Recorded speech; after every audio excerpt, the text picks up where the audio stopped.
Hi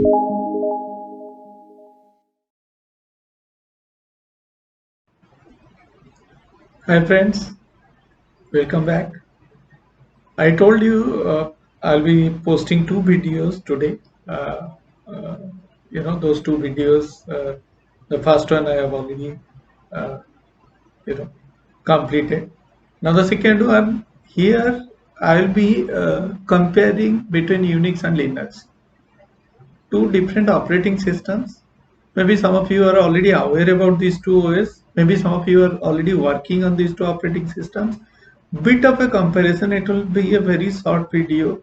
What spurred up the need to have an OS like Linux when Unix was there?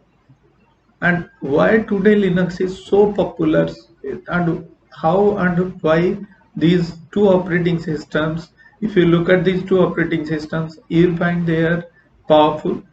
They have features which are very unique, and of course, these two operating systems are very popular also. May not be with single users like us who work on a PC at home. We are more comfortable with Windows, of course, but let me tell you one thing.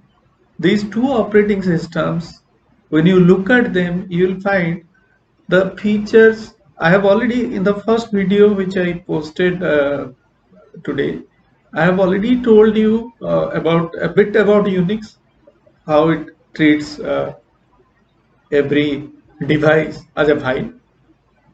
Here I would like to tell you, the exact reason why Linux came up as an OS and why today it is so popular.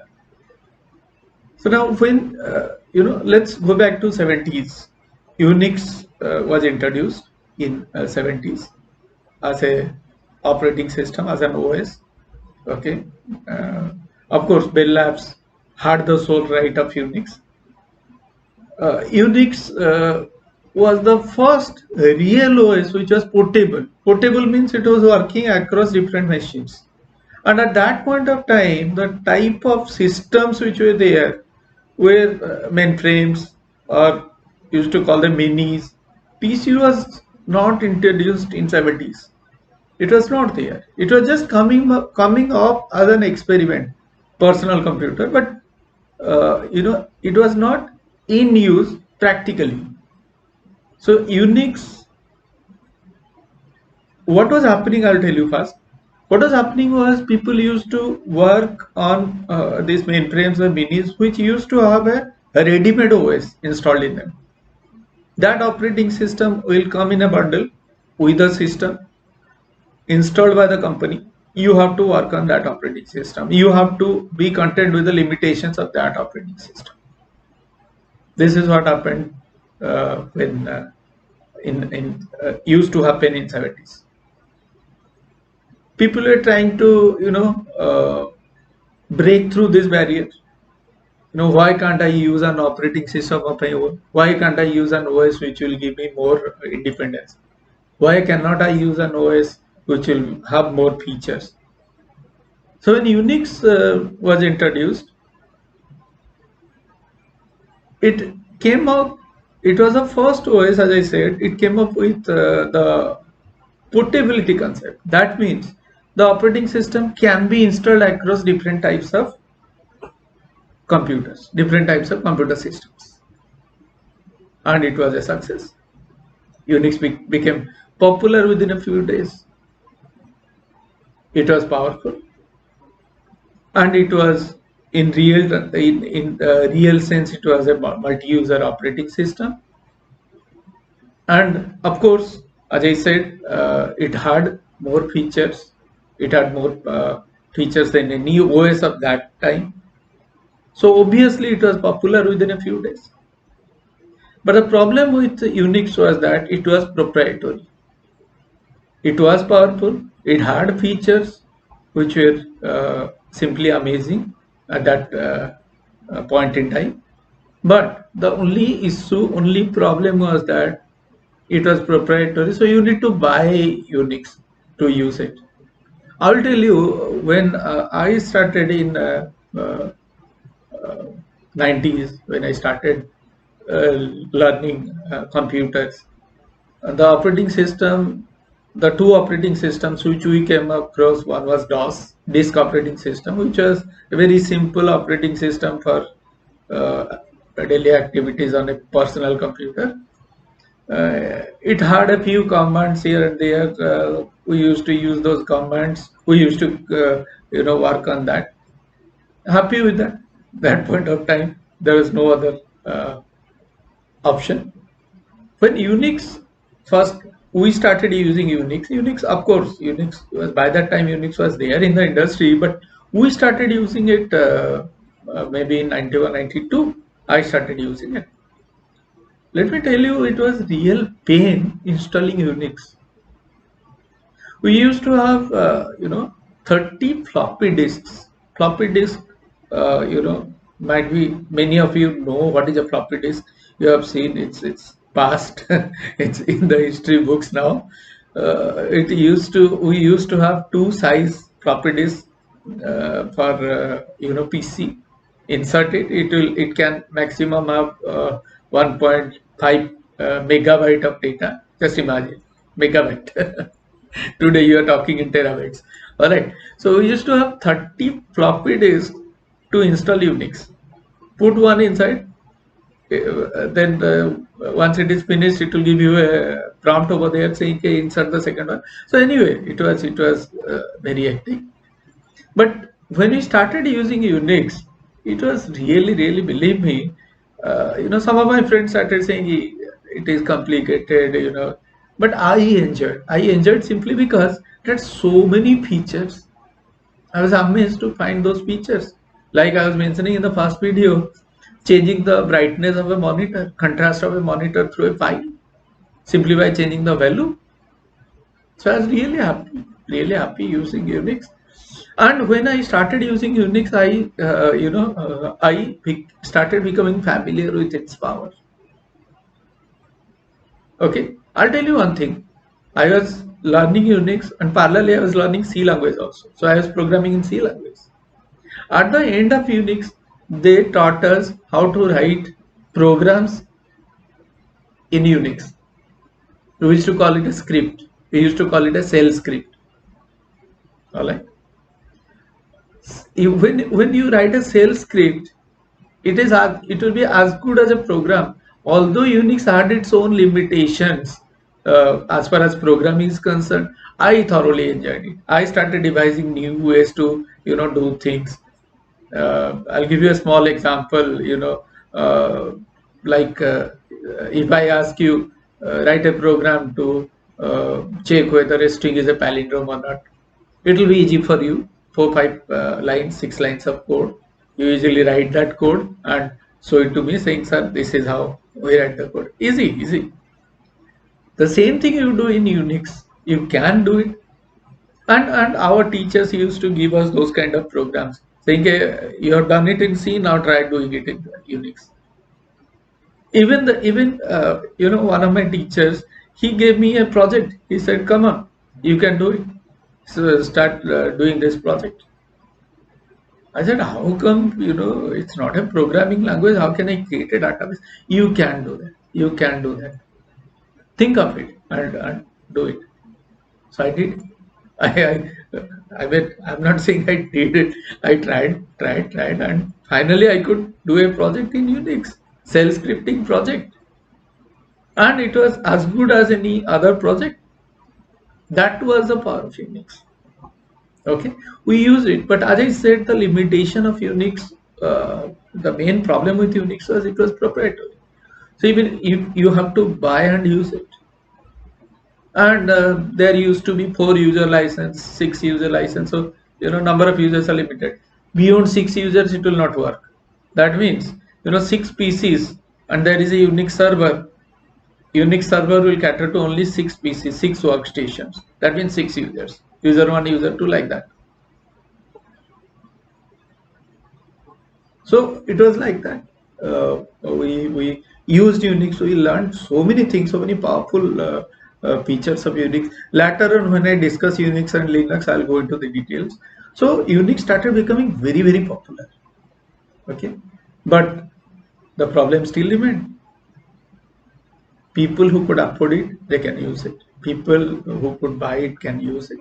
People who had, who are, fascinated by the power of Unix and want to use it, they cannot simply because they don't have access to it. And that is when a group of, you can say, hackers, they came out with an idea saying, okay, let's develop a Unix clone, a clone of Unix. And that is when I'll go into details when I introduce Linux to you later on. This is just a first and comparison between the two. So I'm not getting into details. This group of hackers, they said, they came together and they said, let's build a Unix clone. It was illegal, of course, because licensing, this, that was. So that is when they, you must have heard the names FSF, Free Software Foundation.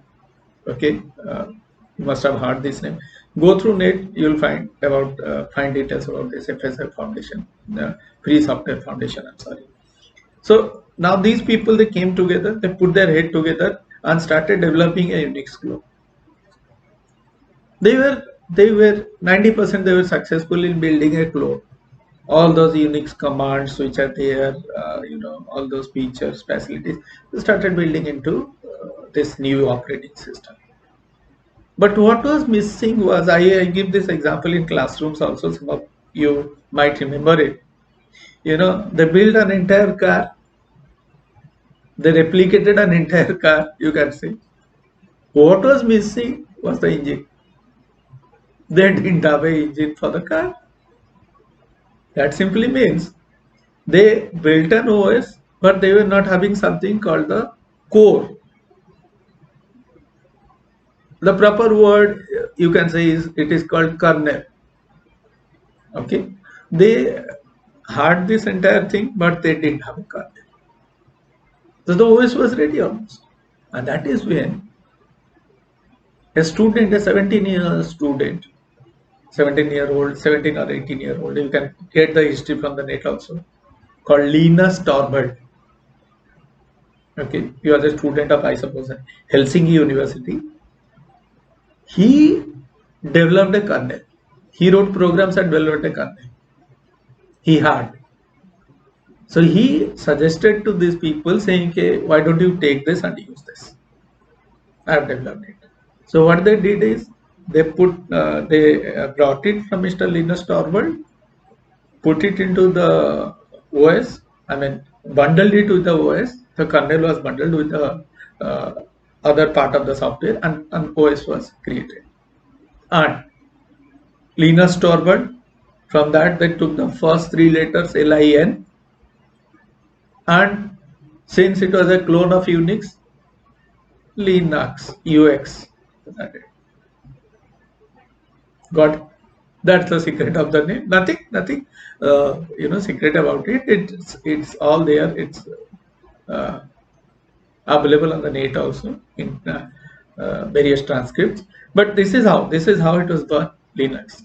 And the best thing about Linux was, it became a free software from day one. It's free. You can use it, you can install it, you can modify it, you can copy it, you can redistribute it, but as an individual, it's free for every individual. Linux, you can use it without any if a company tries to use it, then for commercial purpose, then they didn't need to take permission. Okay, got it? And this project, this entire project when Linux was developed, was called GNU. GNU stands for G for GNU, N for not, U for Unix. Now you will tell me what G for GNU again. So they call it a recursive acronym. G for GNU, simply. That is how they call it. All right. So that is how Linux. And the best thing about Linux is, just imagine, just compare Linux with Windows. Windows, how many people have developed? Only Microsoft employees. How many? Let's say 5,000. Let's say 10,000 employees put their heads together. 20,000, let's say, put their head together build an OS called Windows. Linux, the development is on and on and on. As I said, it is open source. Open source means the entire source code is there on the net. You can break it, you can modify it any way you like, you can reinstall it on your system, or you can redistribute it, saying my Linux. Okay, Viswas Linux, X Linux, Y Linux. You can call it, and you can do that without any restriction. Got it? So now people from all over the world, what they do through they suggest, they suppose I develop an application, I develop a new game. What I'll do is I'll put it on bulletin board where others can see it, others can use it. So now FSF or JNU people, they find this to be an interesting game, they will take it, they'll simply install it in any version of Linux, with bundle it with any version of Linux, and credit of course will be given to me, my name will be there, by Biswa or by X, by Y. Not a single pi is charged by anybody for this. Okay, so just imagine people from all over the world are putting their head together to develop this OS to make it better every day. And that is the reason when you compare it with some of the features, when you compare them, I'll just give you a very simple assignment. Get into Microsoft Word. You hear me right? Get into Microsoft Word. You can answer this to me. Get into Microsoft Word. Okay. Have a document, 2-3 paragraphs, and select one half of the document vertically. Are you getting me? If this is the entire document, all right, I want you to go for a vertical selection of one half of the document. Try it out. Maybe you will get an answer. Maybe you can do it. No denying the fact. But try this out. This is very, very interesting. Anyway, that is how Linux is. Very powerful, very with lots of features, and everything is free for you. Coming days, of course, when I take up Unix and Linux, I'll give you more insight into these two OSs, their programming powers, and of course, the scripting part will be doing it, which is very, very helpful for some of you maybe. But it is interesting. Learning a new thing is always good. Okay, so I hope you'll do it. Okay, friends. And once again, friends, it's my request to all of you. I have already in the first video, I have mentioned the new name for my channel. It will be Technically Biswa. And your suggestions, of course. And please, please, please subscribe and share it with your friends if you can. Maybe somewhere down the line, this will help me in improving the overall content of this channel. The suggestions, of course, from you. So till then, take care. Bye.